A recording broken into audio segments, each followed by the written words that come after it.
l'église du Réveil au Congo, en collaboration avec toutes les confessions religieuses de la République démocratique du Congo, ont tenu une matinée de prière pour la nation tout en soutenant les FARDC, le Wazalendo ainsi que le président de la République à l'esplanade du Palais du Peuple. Agression de la République démocratique du Congo par le Rwanda, la société civile Forces vives de la RDC soutient les forces armées de la République du Congo et appelle ainsi les autorités compétentes à laisser la population manifester.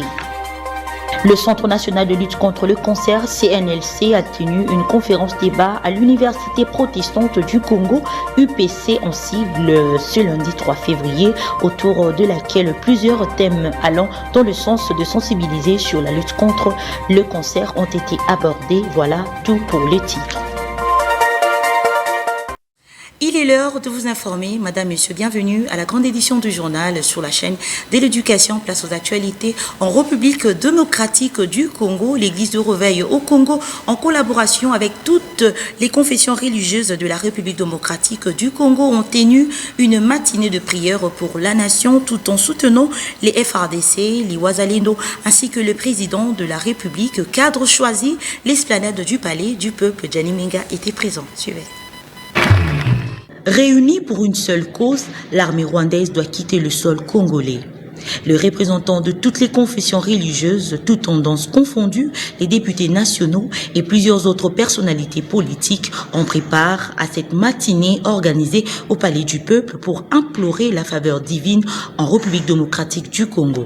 Pour ouvrir ces assises, une prière d'ouverture a été faite par l'ex-ministre délégué de la Défense des anciens combattants, Séraphine Kilobo. S'en est suivi du mémo de circonstances lu par l'archevêque président national de l'église de Réveil au Congo, Évariste Ejibaya Mompia. En temps de guerre, nous mettons de côté nos différences pour venir ensemble en tant que peuple, avec objectif, dans le cadre de notre mission, des leaders religieux, conscientiser les Congolais, lancer un message fort à la face du monde. Par la suite, il y a eu une série de prières de différents représentants pour dédier le président de la République ainsi que les institutions du pays entre les mains de Dieu. Il s'y est de rappeler que ces assises ont été une initiative prise par l'église de Réveil au Congo pour un intérêt commun, celui de rétablir la paix en République démocratique du Congo qui restera un et indivisible.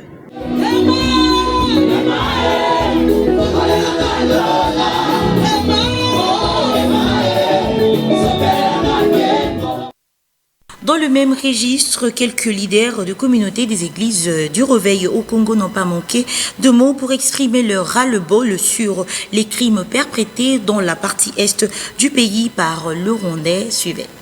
Comme Satan, nous avons la prière.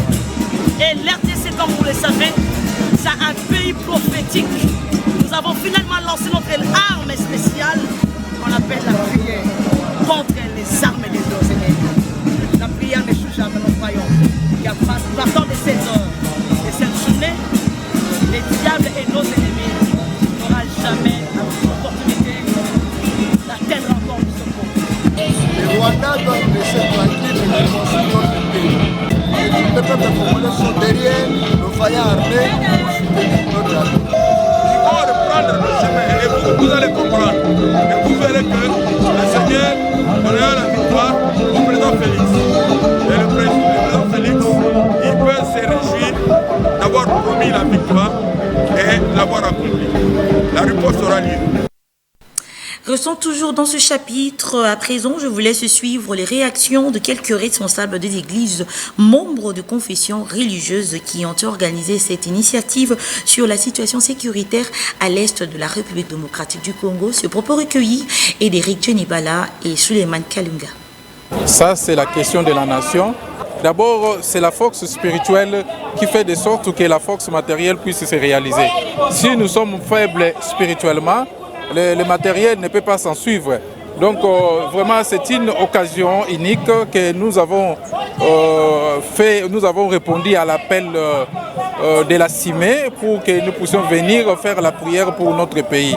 Bon, Moi, en tant que représentant il y a Bachit,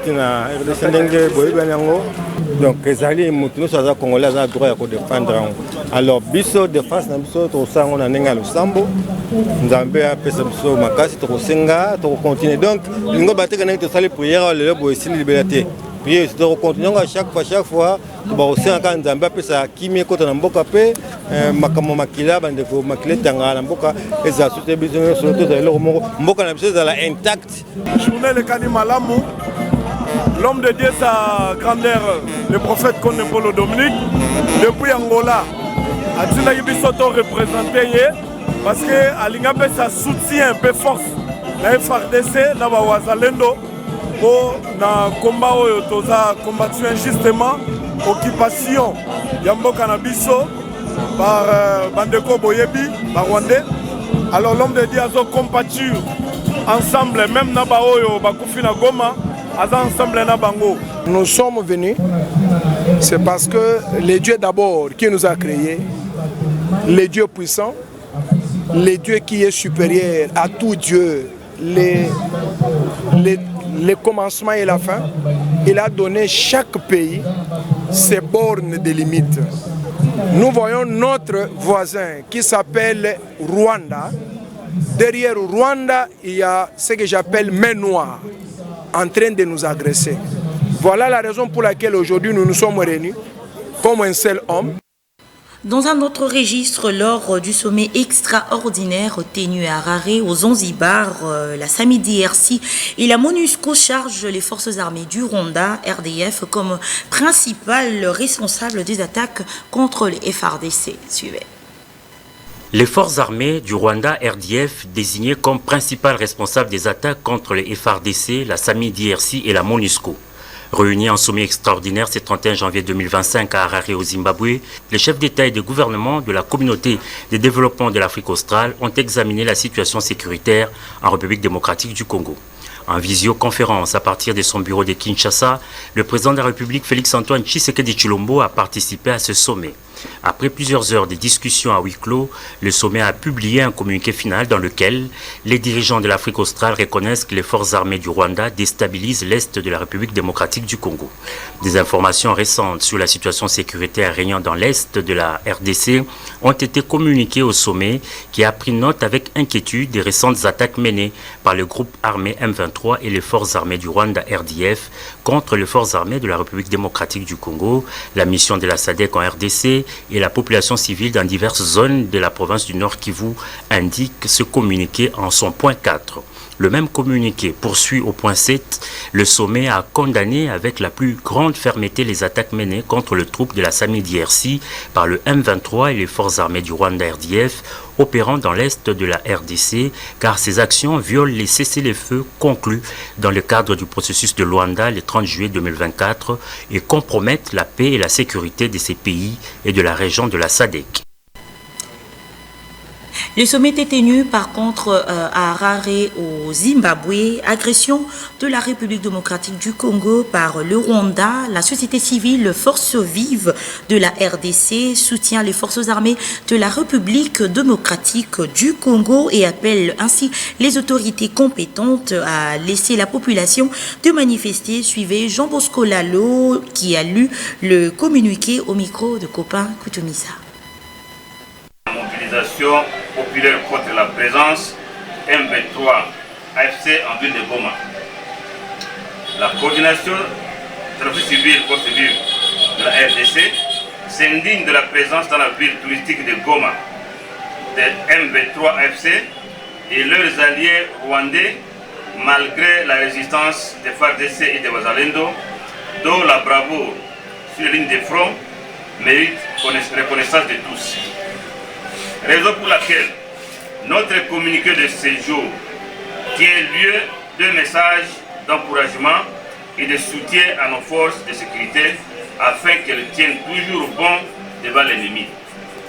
Aussi est-il pour nous une occasion d'inviter tous les compatriotes congolais à l'unité derrière nos forces armées afin que toute la partie orientale de notre pays recouvre la paix, la sécurité et l'intégrité territoriale.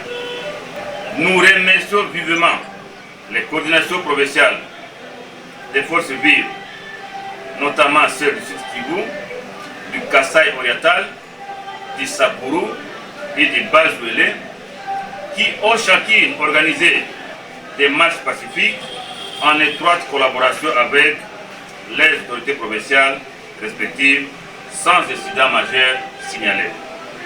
Nous invitons toutes nos coordinations provinciales à entrer en contact direct avec les autorités provinciales pour organiser de grandes manifestations en fait de réarmer moralement les populations et leurs provinces respectives déjà résilientes.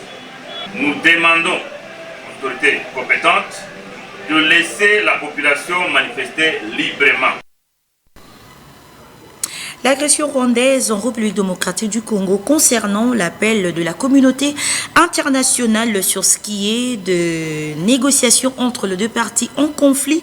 Maître Kwete Mwana Kwete s'indigne contre cette initiative de la communauté internationale. Lui, par contre, il demande de fortes sanctions contre le Rwanda. Quant à ces propos recueillis et de copains coutumistes une fois de plus. Le gouvernement va se réunir, le chef de l'État va engager le gouvernement pour savoir s'il faut négocier ou pas. C'est ça la question. Négocier avec qui? Voilà la question. Parce que le chef de l'État ne peut pas encore accepter aujourd'hui d'aller négocier avec des gammes qui ne respectent pas la convention, qui ne respectent pas d'abord la communauté internationale, qui n'acceptent, qui ne respectent pas la SADC, ni moi-même l'ASC. Alors, négociation avec qui? La table, nous serons avec quel pays? Parce que là, il y a Ouganda qui est beaucoup cité aussi. Il y a le Rwanda qui est d'ailleurs cité, qui occupe même une grande partie de l'Est du Congo. Alors nous allons négocier avec. Pourquoi? Nous allons dire quoi? Qu'est-ce que nous ne nous sommes pas dit dans le processus de Rwanda pour qu'aujourd'hui on ait encore négocié? Non, mais la communauté internationale dont nous faisons allusion. Aujourd'hui, nous suivons le débat. Le Conseil de sécurité qui ne prend pas une décision. Ce sont des beaux discours. J'ai suivi, je félicite beaucoup les représentants de Burundi que nous félicitons pour sa position. Et même le chef de l'État burundais dans sa position. Elle est bonne, nous voulons que ce soit comme ça. Nous allons partir dans cette lancée-là. Parce que nous l'appuyons. Il est pour le Congo. Il aimerait que le Congo soit libre comme tout autre pays et ne pas être occupé par n'importe quel État africain. Non. Ça ne peut pas. Nous avons la communauté internationale qui est là. Ce sont des crimes de guerre, comme on a dit, parce que Rwanda est avec son chef, qui est Kagame, qui est en train d'attaquer beaucoup de cas de morts là. J'ai suivi un parlementaire européen qui dit que Kagame doit payer, il doit être interpellé et jugé pour ces actes ignobles qu'il est en train de commettre sur l'État à la République démocratique du Congo. Nous sommes derrière la communauté pour qu'ils prennent une décision responsable. Dans un autre registre, le Centre national de lutte contre le cancer CNLC a tenu une conférence de débat à l'Université protestante du Congo UPC ce lundi 3 février, autour de laquelle plusieurs thèmes allant dans le sens de sensibiliser sur la lutte contre le cancer ont été abordés. Suivez les détails dans cet élément d'Agathe Miezi. Cette conférence débat centrée sur le cancer a réuni les experts en la matière autour des étudiants de la faculté de la médecine de l'Université protestante au Congo, UPC, ainsi que d'autres invités de marque. Au cours de cette conférence débat, il y a eu 4 interventions, notamment le premier intervenant, le docteur Innocent Kakese, qui a fait un aperçu général sur les centres nationaux de lutte contre les cancers. Le deuxième intervenant, le docteur Dieudonné Moningo, a parlé de généralités sur les cancers de la prostate. Le troisième, le docteur Trésor Monserré, a exposé sur l'épidémiologie, dépistage et prévention du cancer colorectal. Enfin, le docteur Guylaine Mopo a exposé sur les généralités des cancers du sein et du col de l'utérus. Au sortir de ces assises, le directeur national du CNSC, le professeur Bienvenu Leboise Massamba, est revenu sur l'essentiel de cette conférence débat. Le Centre national de lutte contre les cancers a organisé aujourd'hui 3 février donc la veille du 4 février, une conférence ici à l'Université protestante au Congo pour pouvoir sensibiliser l'opinion une fois de plus sur ce que c'est le cancer, quels sont les facteurs de risque, comment ça se manifeste. Et on a à l'occasion profité pour inviter les spécialistes d'organes. Le choix de l'UPC, d'abord c'est un milieu universitaire, vous savez les cancers c'est une maladie hyper spécialisée, donc nous avons voulu associer le monde universitaire. Les années passées on était à l'université de Kinshasa, aujourd'hui on vient à l'université protestante au Congo. Et puis bon, l'UPC c'est plus ou moins un peu le centre, nous sommes en pleine, disons, c'est pas loin, donc pour plusieurs raisons, et sachez que je suis aussi prof ici à la fac de médecine, donc ça va de soi. Ici, est de noter que ces assises entrent dans le cadre de préparatifs de la journée mondiale de lutte contre les cancers qui sera célébrée ce mardi 4 février 2025 à l'Institut pilote d'enseignement des sciences des santé INPS. La Première ministre Judith Souminois s'est exprimée par visioconférence ce lundi à l'ouverture de la 31e édition du forum Investing Mining Indaba qui se tient à Cape Town en Afrique du Sud. Les détails avec Julia Manda. Cette rencontre qui réunit le chef d'État et des gouvernements, les entreprises internationales du secteur minier ainsi que les organisations de la société civile se tient dans un contexte particulier de l'agression de la RDC par le Rwanda sur fond de l'exploitation illégale de ses ressources minières congolaises. En ce moment où je m'adresse à vous, les cris de détresse résonnent à travers mon pays, portés par une douleur indicible. La République démocratique du Congo, notre patrie, est de nouveau frappée par une guerre inhumaine et lâche, orchestrée par la barbarie du régime rwandais actuel. Dans cet élan des condamnations des pays qui sèment la désolation dans sa partie Est, la RDC s'est vue reconnaissante vis-à-vis des nations qui se tiennent à ses côtés. Parmi elles figure l'Afrique du Sud qui s'est engagée à défendre les intérêts de la RDC par le cadre de la mission de la SADC. Ainsi, au nom du président Félix Tshisekedi, la première ministre remercie le président sud-africain Cyril Ramaphosa pour son soutien offert dans ces moments douloureux de notre histoire. Cette guerre, alimentée par des intérêts étrangers, a dévasté des milliers de victimes innocentes, laissant derrière elles une traînée de souffrance et de désespoir parmi nos populations. Cette 31e édition du Forum Indaba Mining se tient dans un contexte particulier pour mon pays, dans la mesure où elle démontre la pertinence de l'engagement pris par son Excellence, M. Félix-Antoine Tshisekedi Tshilombo, président de la République, chef de l'État, à rechercher la paix dans la sous-région des Grands Lacs. À travers la première ministre, le gouvernement congolais dénonce l'inertie de la communauté internationale et de l'Union africaine, relayant ainsi les propos du président Félix Tshisekedi lors de sa récente adresse à la nation. La communauté culturelle Lori s'engage désormais à faire un échec cuisant en Ituri à l'agression rwandaise de M23. Suivez les détails avec Naomi Katako. En Ituri, la communauté Lori regroupant le peuple balé renouvelle son engagement à accompagner la RDC et son armée jusqu'à la victoire finale sur l'agression rwandaise. Par ailleurs, soutenir l'administration militaire et pacifier totalement la province. Ferme position prise ce lundi 3 février courant après une rencontre avec les commandants des opérations et gouvernants militaires de l'Ituri, le lieutenant-général Luboyanka Chamadjoni. La communauté Lendu a été toujours derrière l'État et va toujours soutenir la position de l'État pour accompagner les processus déjà entamés par le gouvernement provincial. Faisons une vue d'ensemble sur les enjeux. Dès lors, cette communauté invite leurs pairs à se joindre à eux pour une paix durable en province. À tout le monde, puisqu'on ne combat pas l'État, on ne combat pas la République. On peut être toujours derrière la République et soutenir notre FRDC. Aujourd'hui, les forces de défense et de sécurité sous le commandement président de la République Félix-Antoine Tshisekedi Tshilombo ont besoin de l'appui de tout Congolais pour reconquérir et défendre la souveraineté de la RDC contre l'agression rwandaise. Pour y arriver, l'administration militaire en Ituri est en alerte maximale. Les patrouilles se sont multipliées et des appels à l'unité pour sauvegarder l'intégrité du territoire national.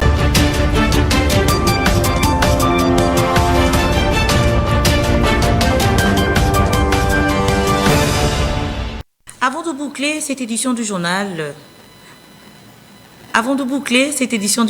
dans la page internationale, Israël et Hamas, libération de 3 otages israéliens par les Hamas et c'est en échange de 183 détenus palestiniens.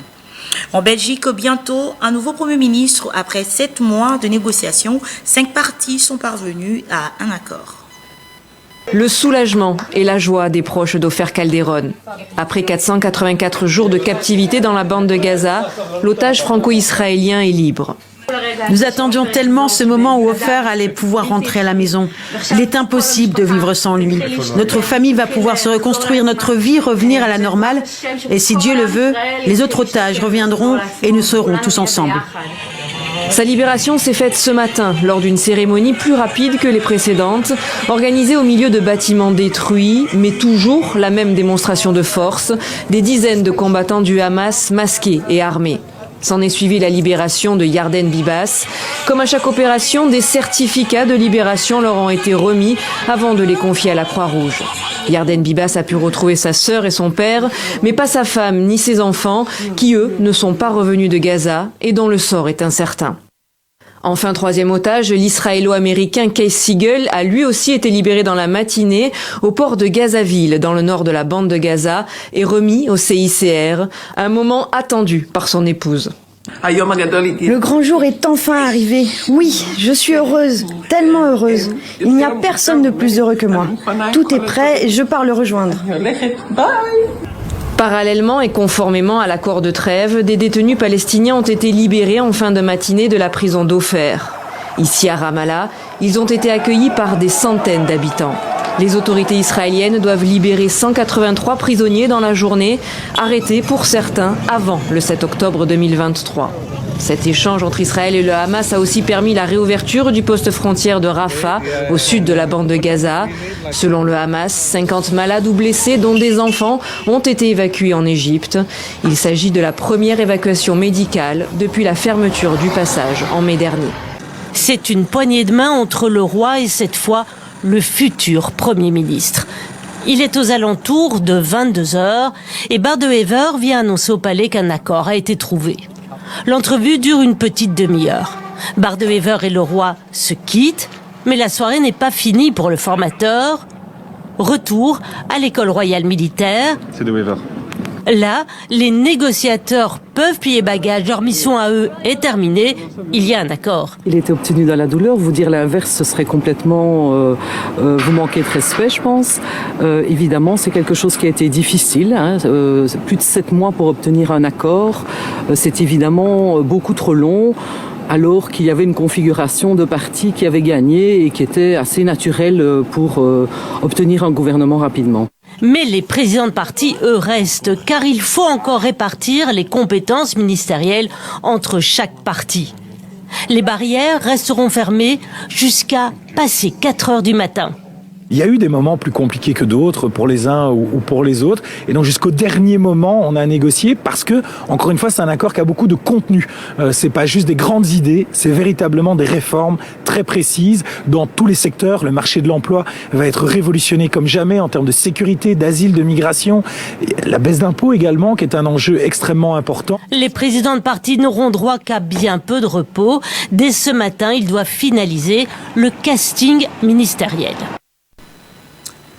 Et bouclons cette édition du journal par cette information sportive. La coutume sportive exige que la fédération organise les activités annuelles et le clôture selon le calendrier officiel. C'est le cas de la Fédération congolaise de Muay Thai qui a respecté cette logique en lançant officiellement la saison sportive 2025 au Shark Club le dimanche de février.